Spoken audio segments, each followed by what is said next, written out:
En los anales de la historia criminal, ciertas historias resuenan con una intensidad particularmente escalofriante, no por la magnitud de la violencia, sino por la insidiosa naturaleza del mal que revelan.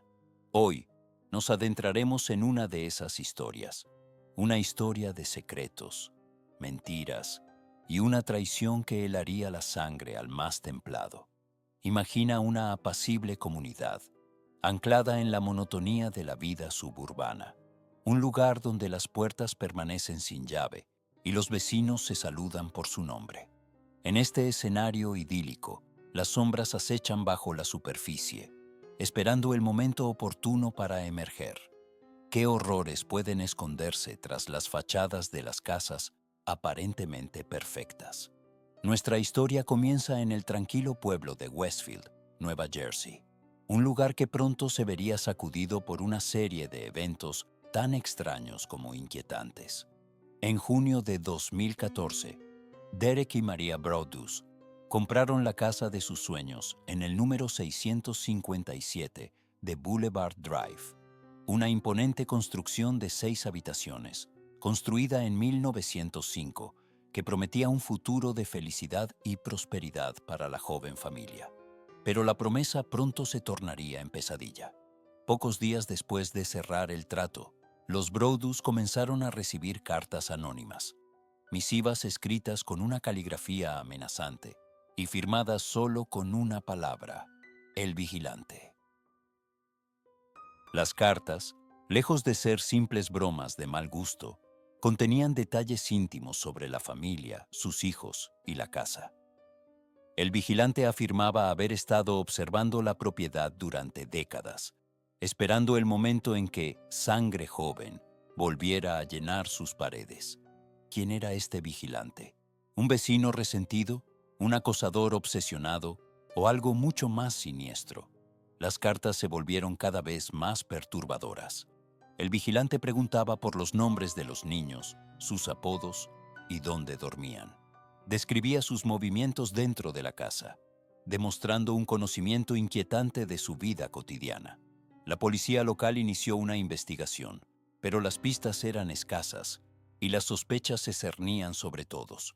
La familia Broadus, aterrorizada y sintiéndose cada vez más vigilada, intentó vender la casa, pero la reputación de la propiedad estaba manchada. Los compradores potenciales se asustaban al conocer la historia del vigilante, y la casa permaneció en el mercado durante años. ¿Cómo se vive sabiendo que alguien te observa, que conoce tus secretos más profundos y que podría estar esperando el momento oportuno para atacar? La investigación policial se estancó. Se barajaron varias teorías, desde un antiguo propietario descontento hasta un grupo de bromistas macabros, pero ninguna de las pistas condujo a una identificación definitiva del vigilante. La familia Broadus, atrapada en una pesadilla kafkiana, se vio obligada a abandonar la casa y buscar refugio en otro lugar. El caso del vigilante de Westfield sigue sin resolverse hasta el día de hoy. Un recordatorio escalofriante de que el mal puede acechar en los lugares más inesperados y que la seguridad y la privacidad son ilusiones frágiles. La casa en el número 657 de Boulevard Drive permanece allí, silenciosa y ominosa, un monumento a la paranoia y el terror. Y uno se pregunta, ¿sigue el vigilante observando? ¿Esperando a su próxima víctima? La respuesta, como la sombra misma, permanece oculta en la oscuridad. En el corazón de la campiña inglesa, donde los campos verdes se extienden hasta tocar un cielo plomizo, se alza una casa. No una casa cualquiera, sino una que susurra secretos a los vientos. Una morada marcada por una tragedia tan profunda que su eco aún resuena en sus muros. ¿Qué clase de horror puede impregnar un lugar hasta tal punto? Nos adentraremos en la historia de la familia Coverdale, una saga de ambición, locura y un pacto con la oscuridad que selló su destino. Retrocedamos hasta 1989, cuando los Coverdale se mudaron a la imponente mansión victoriana, conocida como Blackwood House. El patriarca, Alistair Coverdale, un hombre de negocios astuto y despiadado, buscaba un nuevo comienzo, un lugar donde consolidar su imperio y asegurar su legado. Pero Blackwood House tenía otros planes. La leyenda local hablaba de un antiguo culto pagano que había realizado rituales oscuros en la tierra donde se asentaba la casa. Se decía que la energía de esos rituales permanecía latente, esperando ser despertada. ¿Mera superstición? Tal vez. Pero a medida que los Coverdale se instalaban, una serie de eventos inexplicables comenzaron a ocurrir. Eleanor, la esposa de Alistair, una mujer sensible y artista frustrada, fue la primera en sentir la presencia inquietante. Sombras danzantes en las esquinas de los ojos, susurros ininteligibles en el silencio de la noche, una sensación constante de ser observada. Al principio, lo atribuyó al estrés de la mudanza, pero pronto se dio cuenta de que algo más siniestro estaba en juego. Los hijos, Charles y Abigail, también experimentaron sucesos extraños. Charles, el hijo mayor, un adolescente rebelde y atormentado, comenzó a tener pesadillas vívidas y a comportarse de manera errática. Abigail, la hija menor, una niña dulce e imaginativa, hablaba con un amigo invisible al que llamaba Silas, un amigo que parecía conocer los secretos más oscuros de la familia. ¿Simple imaginación infantil o algo más perturbador? Alistair, consumido por sus negocios y su ambición, ignoraba las crecientes señales de alarma. Estaba demasiado ocupado planeando su ascenso al poder, ciego a la oscuridad que se cernía sobre su familia. Un error fatal. La situación empeoró gradualmente. Objetos que se movían solos, puertas que se cerraban de golpe, la temperatura que descendía repentinamente en ciertas habitaciones. Eleanor, desesperada, intentó convencer a Alistair de que buscaran ayuda, pero él se negaba a creer en tonterías. La tensión en la casa se hizo insoportable, un presagio de la tragedia que estaba a punto de desatarse. En la noche de Halloween de 1992, la oscuridad finalmente reclamó a los Coverdale. Una tormenta furiosa azotaba la casa. Los vientos aullaban como almas en pena y la electricidad falló, sumiendo la mansión en una oscuridad total. Fue entonces cuando Silas, el amigo imaginario de Abigail, se manifestó.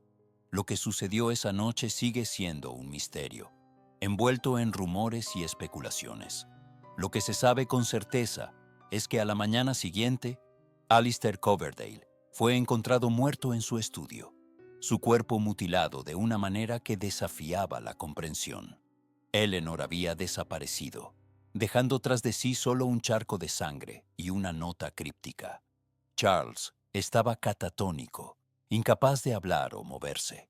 Y Abigail, la única testigo, murmuraba incoherencias sobre un pacto con el diablo y un sacrificio necesario. Blackwood House fue abandonada, sellada al público y marcada como un lugar maldito.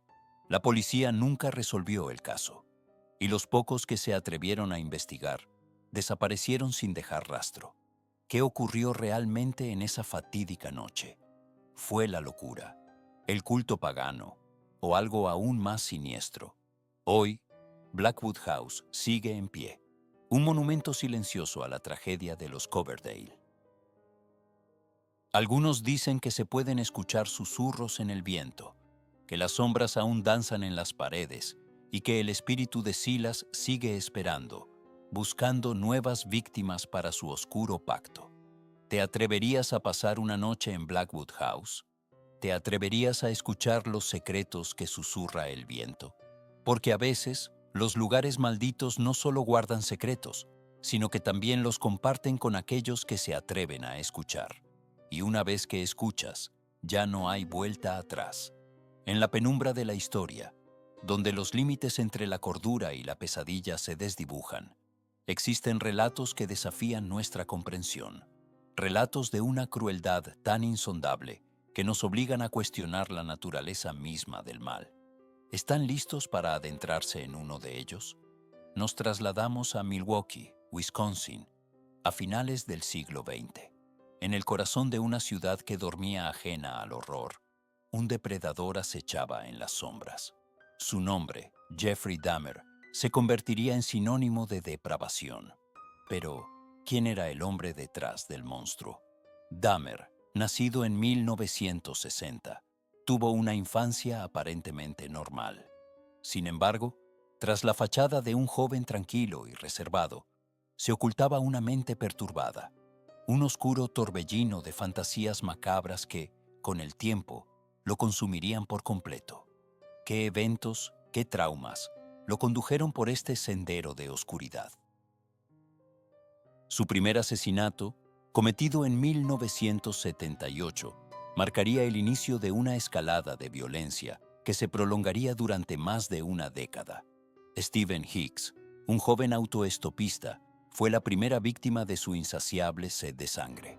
¿Cómo pudo un acto tan atroz quedar impune durante tanto tiempo? Durante los años 80 y principios de los 90, Dahmer continuó perfeccionando su macabra rutina. Atraía a sus víctimas, jóvenes marginados y vulnerables, a su apartamento. Allí los drogaba, los asesinaba y en un acto de profanación indescriptible los desmembraba. ¿Qué clase de mente es capaz de concebir semejante horror? Los restos de sus víctimas eran sometidos a actos de necrofilia y canibalismo. Dahmer conservaba partes de sus cuerpos como trofeos, como si fueran objetos inanimados desprovistos de toda humanidad. ¿Cómo pudo la sociedad ignorar las señales, los gritos silenciosos de las víctimas? No fue hasta el 22 de julio de 1991 que el reinado de terror de Dahmer llegó a su fin. Tracy Edwards, una de sus potenciales víctimas, logró escapar y alertar a la policía. Al ingresar al apartamento de Dahmer, los agentes se encontraron con una escena dantesca, un verdadero museo de los horrores. ¿Qué sintieron esos hombres al descubrir la magnitud de la depravación que se ocultaba tras esas paredes? Dahmer fue arrestado y acusado de 15 asesinatos. Durante el juicio, intentó alegar demencia, pero fue declarado cuerdo y condenado a 15 cadenas perpetuas consecutivas. Sin embargo, su condena no duraría mucho. En 1994, fue asesinado por otro recluso en la prisión de Columbia, en Wisconsin. ¿Fue este el final que merecía? La historia de Jeffrey Dahmer es un recordatorio sombrío de la capacidad del ser humano para la crueldad. Un relato que nos confronta con los rincones más oscuros de la psique humana y nos obliga a preguntarnos, ¿qué monstruos se esconden en la oscuridad, esperando el momento oportuno para emerger? Y, quizás lo más inquietante de todo, podría haber un Jeffrey Dahmer acechando en la sombra, ahora mismo, en algún lugar del mundo. La niebla se aferra a la memoria, como un sudario sobre los hechos que están a punto de ser desenterrados. Prepárense, porque lo que sigue no es un cuento para dormir, sino un descenso a los abismos más oscuros de la naturaleza humana. En el corazón de Ohio, donde los campos de maíz se extienden hasta el horizonte como un mar interminable, se encuentra la pequeña y aparentemente tranquila ciudad de Chillicothe, un lugar donde los secretos se entierran tan profundamente como las raíces de los árboles centenarios. Pero en los primeros años del siglo XXI, Chillicothe se convirtió en el escenario de una pesadilla que sacudió sus cimientos y dejó una cicatriz imborrable en su alma, que convierte a un lugar en un terreno fértil para la tragedia. Entre 2014 y 2015, 6 mujeres desaparecieron de las calles de Chillicothe, 6 vidas truncadas, 6 familias sumidas en la angustia, 6 interrogantes flotando en el aire denso y húmedo del Medio Oeste. Todas ellas, jóvenes, vulnerables, y con un pasado marcado por la adicción y la marginalidad. ¿Coincidencia o un patrón siniestro emergiendo de las sombras? La primera en desaparecer fue Charlotte Trego, en mayo de 2014. 27 años, una sonrisa triste y una lucha constante contra sus demonios internos. Luego, en junio, Tiffany Sayre, de 26 años, se desvaneció sin dejar rastro. En noviembre, la desaparición de Tameka Lynch, de 30 años, elevó la alarma a un nivel insoportable, y la lista continuó engrosándose. Shasta Himelrick, de 20 años, en diciembre. Timberly Claytor, de 38 años, en mayo de 2015. Y Wanda Lemons, de 37 años, en noviembre del mismo año. 6 mujeres. 6 historias interrumpidas abruptamente. Los cuerpos de 4 de ellas fueron eventualmente encontrados, arrojados como basura en arroyos, ríos y zonas boscosas a las afueras de Chillicothe. La crueldad de los hallazgos helaba la sangre, la vida, arrebatada sin piedad, y la dignidad, pisoteada hasta el extremo.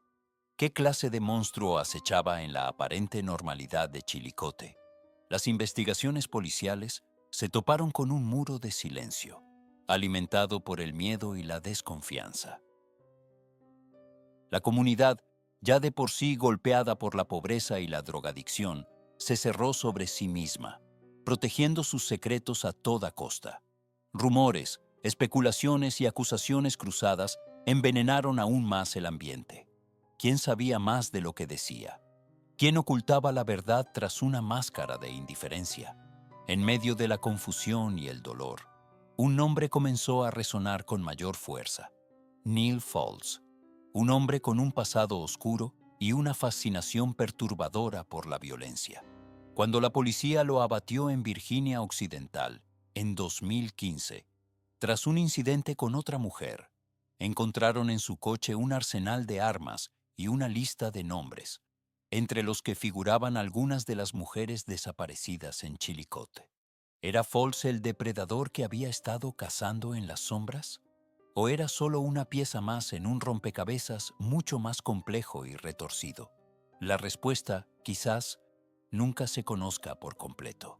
Neil Foulds murió llevándose consigo muchos secretos a la tumba, pero las heridas infligidas a Chillicothe siguen abiertas, supurando un dolor que el tiempo no ha logrado cicatrizar.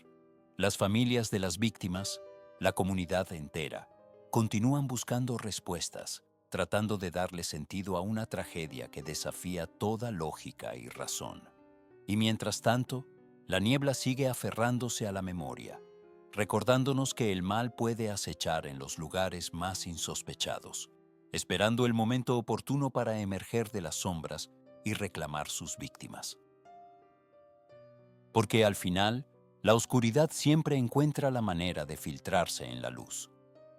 En el corazón de la campiña inglesa, donde los campos verdes se extienden hasta donde alcanza la vista y la niebla matutina se aferra a la tierra como un sudario, se esconde una historia que desafía la razón. Una historia tejida con hilos de obsesión, locura y un horror tan profundo que amenaza con consumir a quienes se atreven a desenterrarla. Nos adentraremos en los anales de un caso que heló la sangre de la nación. Un caso que aún hoy, décadas después, susurra en los rincones oscuros de la memoria colectiva. Están preparados para descender a la oscuridad. En 1963, en la tranquila aldea de Lydney, Gloucestershire, la vida transcurría a un ritmo pausado. Los días se deslizaban entre el trabajo en el campo, las charlas en el pub local y las rutinas familiares. Pero bajo la superficie de esta aparente normalidad, una sombra comenzaba a proyectarse. Frederick y Rosemary West, una pareja aparentemente ordinaria, se mudaron a la calle Cromwell, número 25A. Nadie sospechaba que tras las paredes de esa casa se gestaba un infierno. ¿Qué secretos ocultaban tras esa fachada de normalidad? Durante los siguientes 20 años, la casa de los West se convirtió en un escenario de depravación inimaginable. Jóvenes, a menudo vulnerables y desamparadas, eran atraídas a su red, solo para desaparecer sin dejar rastro. La policía, desconcertada por la falta de pruebas, archivaba los casos como simples desapariciones. ¿Cuántas vidas se perdieron antes de que la verdad saliera a la luz? No fue hasta 1994, tras la desaparición de su propia hija, Heather West, que la policía comenzó a sospechar de Frederick. Una búsqueda exhaustiva de la casa reveló horrores indescriptibles. Los cuerpos de al menos 12 jóvenes fueron descubiertos enterrados en el jardín y el sótano. La Casa de los Horrores, como pronto se la conoció, se convirtió en un símbolo de la maldad humana. ¿Qué clase de monstruo es capaz de semejante atrocidad? El juicio de Frederick West conmocionó al mundo. Los detalles de sus crímenes eran tan grotescos que apenas podían ser articulados. Rosemary, inicialmente presentada como una víctima, pronto fue acusada como cómplice. ¿Era ella una víctima o una participante activa en la pesadilla? Frederick West se suicidó en prisión en 1995 antes de que pudiera ser juzgado. Rosemary fue declarada culpable de 10 asesinatos y sentenciada a cadena perpetua. La casa de la calle Cromwell, número 25. Fue demolida, pero el horror que allí se vivió permanece grabado en la historia. La historia de los West es un recordatorio sombrío de la capacidad humana para la maldad. Un recordatorio de que el mal puede acechar en los lugares más inesperados, disfrazado de normalidad. Y aunque la casa ya no existe, las almas que allí perecieron claman por justicia desde las sombras. ¿Podremos alguna vez comprender la profundidad de su sufrimiento? En los anales de la historia criminal, ciertas historias resuenan con una particular oscuridad, ecos de actos tan depravados que desafían la comprensión. Hoy nos adentraremos en uno de esos abismos, un caso que heló la sangre de una nación y dejó una cicatriz imborrable en la memoria colectiva. ¿Qué clase de monstruo acecha en la oscuridad, capaz de extinguir vidas inocentes con una frialdad escalofriante? Retrocedamos hasta el verano de 1966. Chicago, Illinois, una ciudad vibrante y bulliciosa, se preparaba para otro día bajo el sol. Pero en el número 2301 de la calle East Calais, algo terrible estaba a punto de suceder. Valerie Percy, de 21 años, hija del senador Charles Percy, dormía plácidamente en su cama. Su esposo, John Overwinder, se encontraba en la habitación contigua. Nadie podía imaginar la pesadilla que se desataría en cuestión de horas. Aproximadamente a las 5 de la mañana, John fue despertado por los gritos ahogados de Valerie. Corrió hacia su habitación y la encontró tendida en la cama, ensangrentada. Había sido brutalmente atacada. ¿Qué clase de furia ciega pudo haber impulsado tal acto de violencia? La policía llegó rápidamente a la escena. La mansión Percy, normalmente un símbolo de seguridad y privilegio, se había convertido en la escena de un crimen horrendo. La investigación reveló que el asesino había ingresado a la casa, burlando el sistema de seguridad. Valerie Percy había sido apuñalada repetidamente con un arma blanca. La autopsia revelaría más tarde que había recibido múltiples puñaladas en el pecho y el abdomen. La joven murió en su propia cama, víctima de una brutalidad sin sentido. La noticia del asesinato de Valerie Percy sacudió a la nación. El senador Charles Percy, una figura pública prominente, se enfrentaba a la inimaginable pérdida de su hija. La policía se vio sometida a una intensa presión para resolver el caso rápidamente. ¿Podría la fama y el poder del senador Percy ayudar a esclarecer la verdad? ¿O la oscurecerían aún más? A pesar de una investigación exhaustiva, que incluyó entrevistas a cientos de personas y el análisis de innumerables pruebas, el caso de Valerie Percy se enfrió. Pasaron los años, y el asesino permaneció en libertad, un fantasma en las sombras. Surgieron varias teorías. Algunos creían que se trataba de un robo que salió mal. Otros sospechaban de un crimen pasional. Incluso se consideró la posibilidad de un asesinato político, dada la prominencia del senador Percy.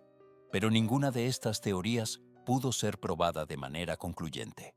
El caso de Valerie Percy se convirtió en un símbolo de la frustración policial y la impunidad criminal. Décadas después, El caso sigue sin resolverse. El asesino de Valerie Percy nunca fue llevado ante la justicia. Su nombre, si es que alguna vez se supo, se perdió en los laberintos del tiempo y la especulación. Y así, la historia de Valerie Percy permanece como un recordatorio sombrío de la fragilidad de la vida y la persistente oscuridad que puede acechar incluso en los lugares más seguros.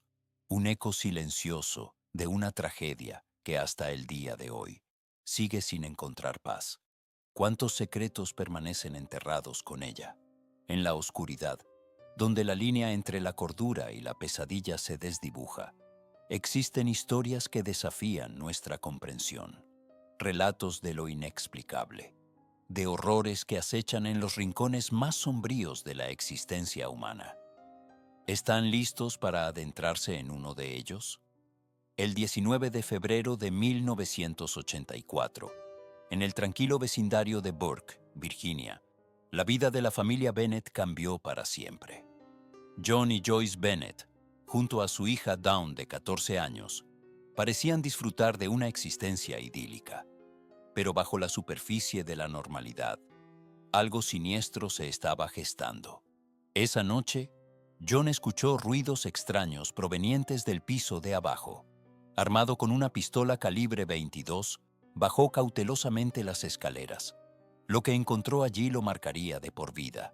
Un intruso, un hombre corpulento vestido de negro, estaba atacando a su esposa. En un instante, John disparó. El asaltante cayó al suelo, aparentemente muerto, pero la pesadilla no había terminado. Mientras John llamaba a la policía, el hombre se levantó. Con una fuerza sobrehumana, atacó a John, golpeándolo brutalmente. Dawn, alertada por el ruido, bajó y presenció la macabra escena. El intruso la atacó también, dejándola gravemente herida. Cuando la policía llegó, encontraron a Joyce muerta y a John y Dawn malheridos. El asaltante, sin embargo, había desaparecido sin dejar rastro. ¿Cómo pudo un hombre aparentemente muerto levantarse y desaparecer en la noche? La investigación policial reveló que el intruso era James William Lewis, un contador desempleado con un historial de problemas mentales. Lewis había estado obsesionado con la familia Bennett durante meses, acosándolos y enviándoles cartas amenazantes. Pero, ¿era Lewis realmente capaz de la violencia que se había desatado esa noche? ¿O había algo más en juego? La policía rastreó a Lewis hasta Kansas City, donde fue arrestado. Durante el juicio, Lewis se declaró inocente, alegando que había sido drogado y manipulado por una fuerza desconocida. Su defensa parecía descabellada, pero sembró una semilla de duda en la mente de algunos. ¿Podría haber sido Lewis un simple peón en un juego mucho más oscuro? Finalmente, Lewis fue declarado culpable del asesinato de Joyce Bennett y sentenciado a cadena perpetua. Pero la pregunta persistió. ¿Actuó solo o fue un instrumento de algo más allá de nuestra comprensión? Años después, en 2004, Lewis murió en prisión, llevándose consigo los secretos de aquella noche fatídica. Pero la historia de la familia Bennett sigue resonando, un recordatorio escalofriante de que a veces el horror se esconde a plena vista, disfrazado de normalidad, y que, quizás, hay fuerzas oscuras que operan en el mundo, manipulando nuestras vidas como si fuéramos simples marionetas. ¿Podemos estar seguros de que no somos los siguientes? La niebla se arrastra, densa y fría, sobre los campos de Indiana. Un silencio antinatural se cierne sobre la pequeña localidad de Delphi, como si la propia tierra contuviera el aliento. Es abril de 2017, y la primavera, que debería traer consigo un despertar, solo presagia oscuridad. ¿Qué secretos se esconden tras la fachada de un pueblo tranquilo? Abigail Williams, de 13 años, y Liberty German, de 14, se dirigen a los senderos del puente Monon High Bridge, una estructura ferroviaria abandonada que se alza sobre el arroyo Deer, un paseo vespertino, una inocente aventura adolescente. Pero la inocencia, a veces, es un cebo demasiado tentador. Las chicas nunca regresan a casa. La búsqueda comienza al caer la noche, una carrera desesperada contra el tiempo. Familiares, amigos, voluntarios, todos peinan los alrededores con la esperanza de un milagro. Pero el milagro no llega. Al día siguiente, 14 de febrero, los cuerpos de Abigail y Liberty son descubiertos en un área boscosa, no muy lejos del puente. La comunidad se estremece. El horror rompe la fina capa de normalidad. ¿Qué clase de monstruo acecha en la luz del día? La policía publica una fotografía borrosa, tomada del teléfono de Liberty, de un hombre caminando sobre el puente. También difunden un breve fragmento de audio, la voz ronca y amenazante del sospechoso diciendo: «Chicas, bajen de ahí». La esperanza renace, tenue pero persistente. Una cara, una voz, una pista. Pero los días se convierten en semanas, las semanas en meses, los meses en años. La investigación se estanca. La frustración crece. La imagen del hombre del puente se convierte en un fantasma, una sombra escurridiza que se burla de la justicia. Durante más de 5 años, el caso permanece sin resolver, un peso insoportable sobre la conciencia de Delphi. Se barajan nombres, se investigan pistas falsas, se alimentan teorías conspirativas. La esperanza se desvanece, reemplazada por la amargura y la desconfianza, hasta que, en octubre de 2022, un nombre emerge de entre las sombras: Richard Allen. ¿Podría este hombre ser la respuesta a todas las preguntas? Allen, un empleado de una farmacia local, había estado en el radar de la policía desde el principio, pero no fue hasta años después que las pruebas lo conectaron directamente con el crimen. Un arma, una confesión. Las piezas del rompecabezas comienzan a encajar, formando una imagen aterradora. Richard Allen se declara no culpable. El juicio está en curso. La verdad, esquiva y dolorosa, aún está por revelarse por completo. Pero una pregunta persiste, helada como la niebla que cubre Delphi. ¿Qué motivó a Richard Allen a cometer un acto tan atroz? Y, quizás aún más inquietante, ¿cuántos otros monstruos se esconden a plena vista, esperando su oportunidad para emerger de la oscuridad? En el corazón de la campiña inglesa, donde los campos verdes se extienden hasta fundirse con un cielo plomizo, se alza una casa. No es una casa cualquiera, sino un monumento al horror, un recordatorio silencioso de que la maldad puede anidar incluso en los lugares más idílicos. ¿Qué secretos oscuros se esconden tras sus muros? Nos adentraremos en la historia de Dennis Nielsen, un nombre que resuena con escalofríos en los anales de la criminología británica. Un hombre aparentemente común, un funcionario discreto, pero bajo esa fachada se ocultaba un depredador despiadado. ¿Cómo pudo un individuo llevar una doble vida tan macabra durante tanto tiempo? Nielsen nació en Fraserburgh, Escocia, en 1945. Su infancia, marcada por la soledad y la desconexión emocional, sentó las bases para la oscuridad que lo consumiría. Tras servir en el ejército, se trasladó a Londres, donde comenzó a trabajar como funcionario.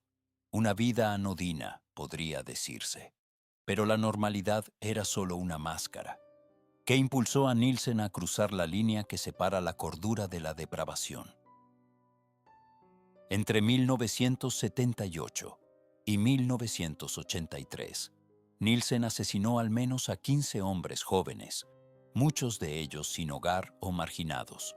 Los atraía a su apartamento con la promesa de comida y refugio, solo para someterlos a actos de violencia inimaginables. ¿Cómo pudo operar con tanta impunidad durante 5 largos años?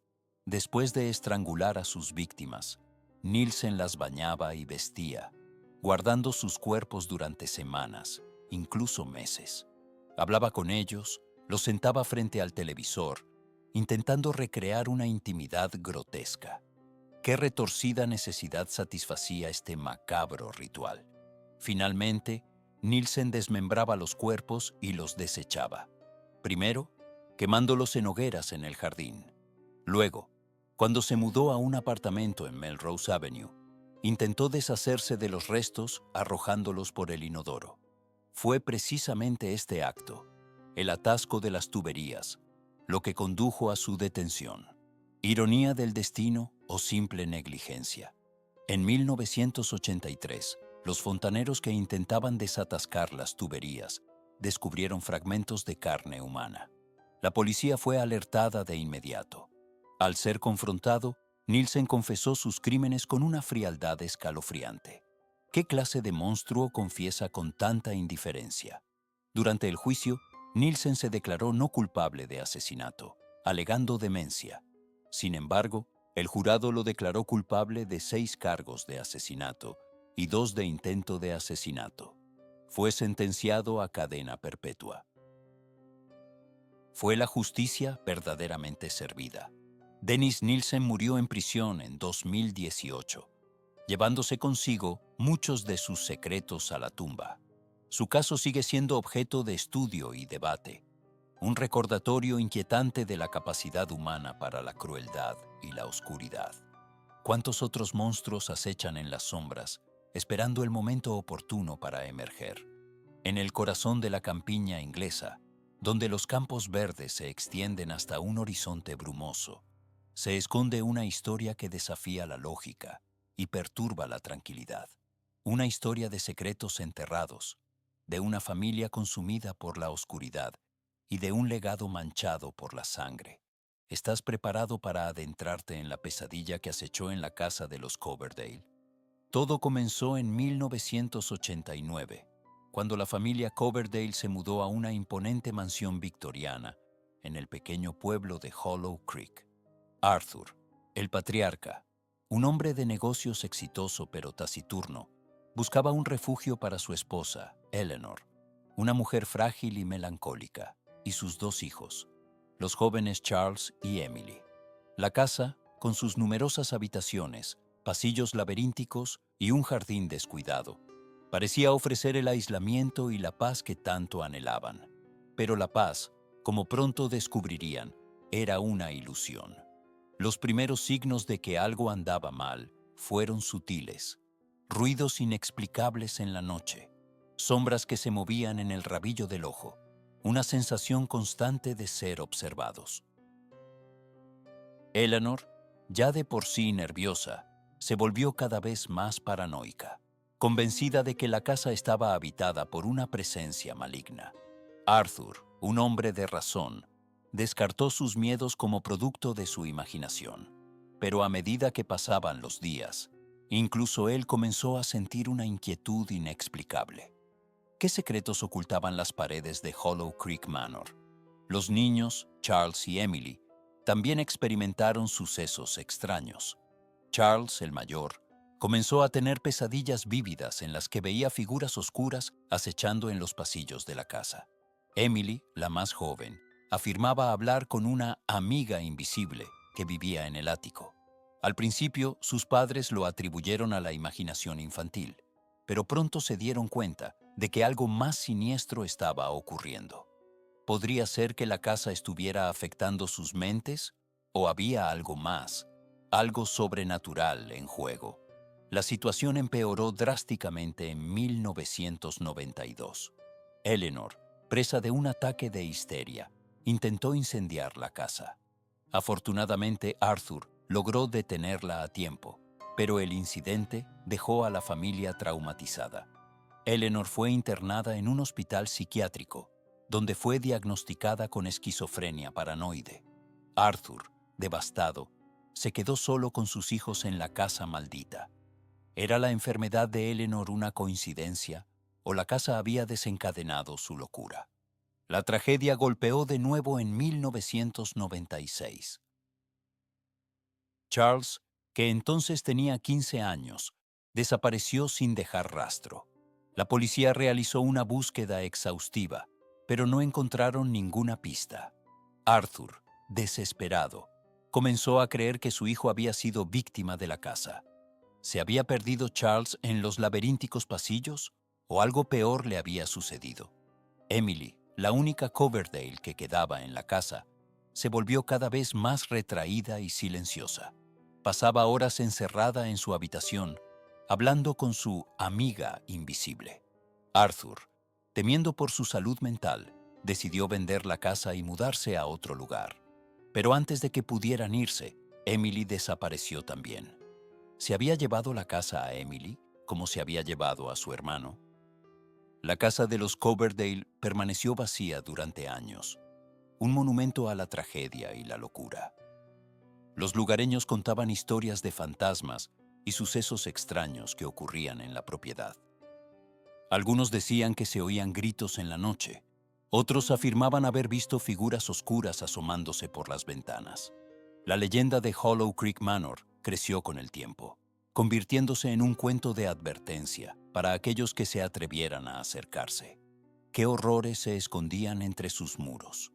En 2010, un grupo de investigadores paranormales decidió explorar la casa. Equipados con cámaras, grabadoras y medidores de energía electromagnética, se adentraron en la oscuridad de Hollow Creek Manor. Lo que encontraron allí superó sus peores pesadillas. Registraron psicofonías, detectaron anomalías inexplicables y presenciaron fenómenos inexplicables. Uno de los investigadores afirmó haber visto el fantasma de una mujer vagando por los pasillos, llorando desconsoladamente. Otro dijo haber sentido una presencia maligna que intentaba estrangularlo. ¿Habían despertado a los espíritus que habitaban la casa? La investigación paranormal confirmó las sospechas de muchos. La casa de los Coverdale estaba maldita. Pero, ¿cuál era el origen de la maldición? Algunos creían que la casa había sido construida sobre un antiguo cementerio indio. Otros decían que había sido escenario de un asesinato brutal en el siglo XIX. La verdad, como suele ocurrir, era mucho más compleja y perturbadora. ¿Qué secreto oscuro se escondía en el pasado de Hollow Creek Manor?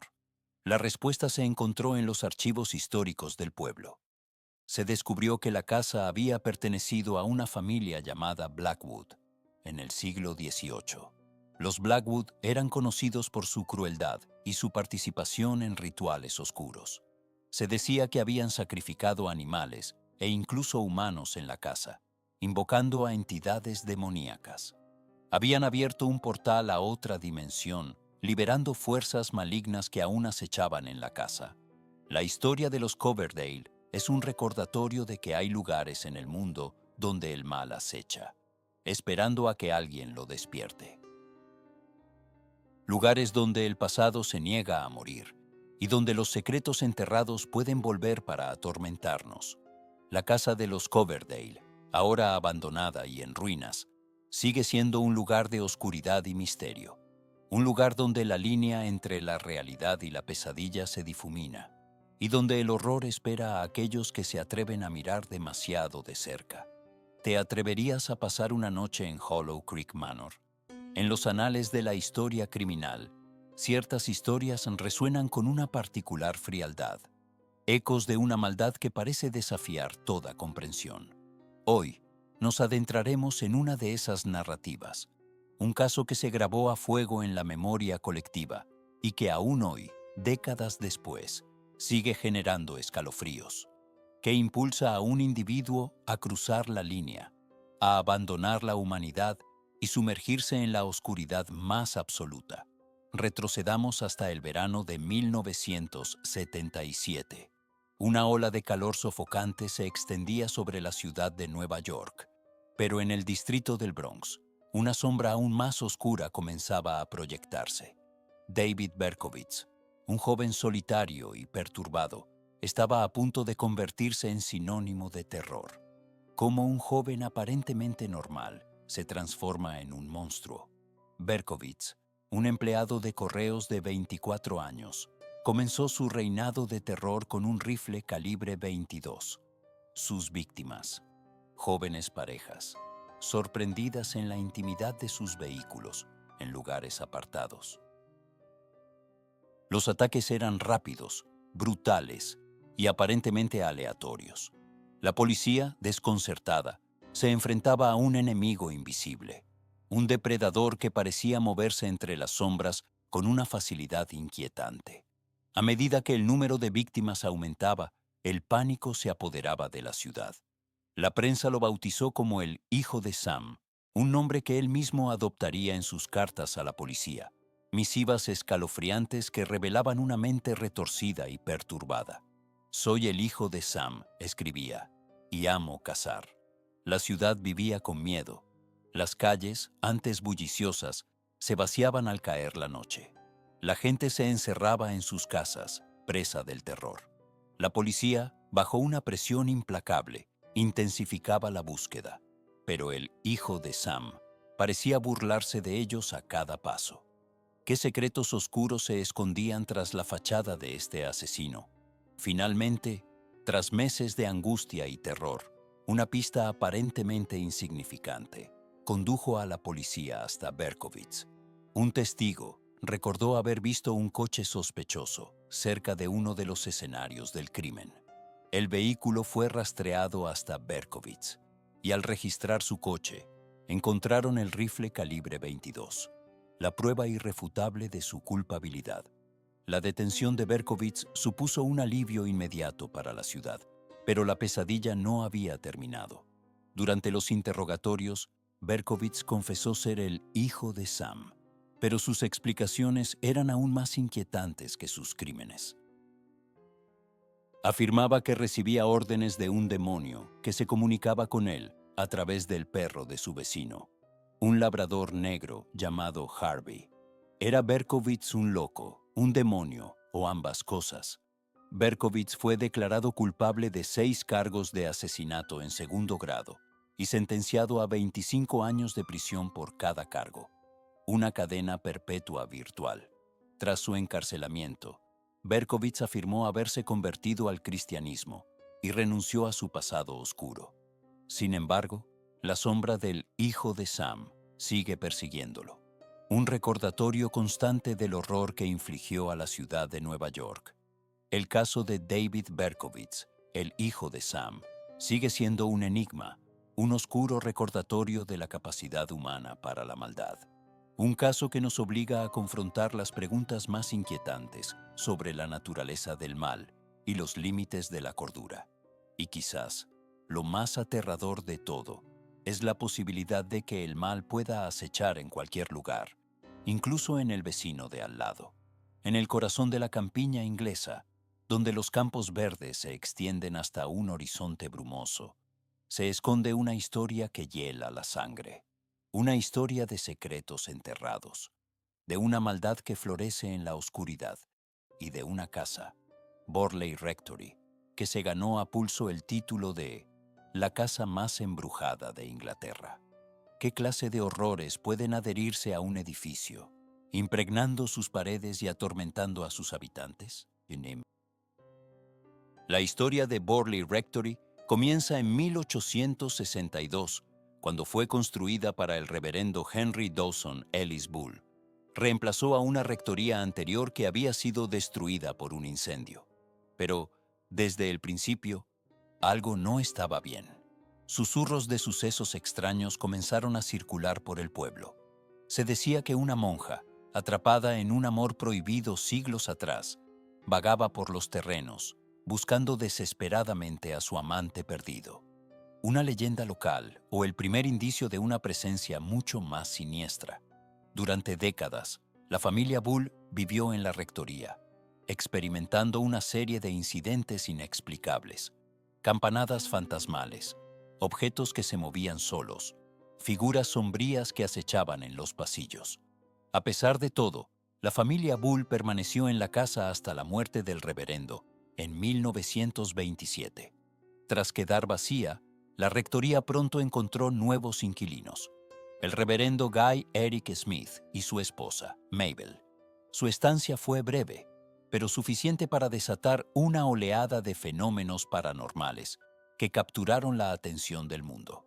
Apenas se habían instalado cuando comenzaron a escuchar ruidos extraños, pasos en la noche y susurros ininteligibles. Pero lo más inquietante fue el descubrimiento de un cráneo humano en un armario, un macabro trofeo o la llave para desentrañar el misterio de Borley. Los Smith no tardaron en contactar con la Sociedad para la Investigación Psíquica, dando inicio a una serie de investigaciones que involucraron a algunos de los nombres más importantes en el campo de lo paranormal. Se celebraron sesiones de espiritismo, se tomaron fotografías y se registraron meticulosamente los extraños sucesos que tenían lugar en la casa. Los informes hablaban de mensajes escritos en las paredes, apariciones fantasmales y una sensación constante de opresión. Harry Price, un famoso investigador paranormal, llegó a Borley en 1937. Su investigación fue la más extensa y controvertida de todas. Price organizó sesiones de espiritismo, instaló equipos de grabación y reunió a un equipo de observadores para documentar los fenómenos. Durante su tiempo en Borley, Price afirmó haber presenciado una actividad paranormal intensa, incluyendo la materialización de figuras fantasmales y la recepción de mensajes del más allá, pruebas irrefutables o un elaborado engaño.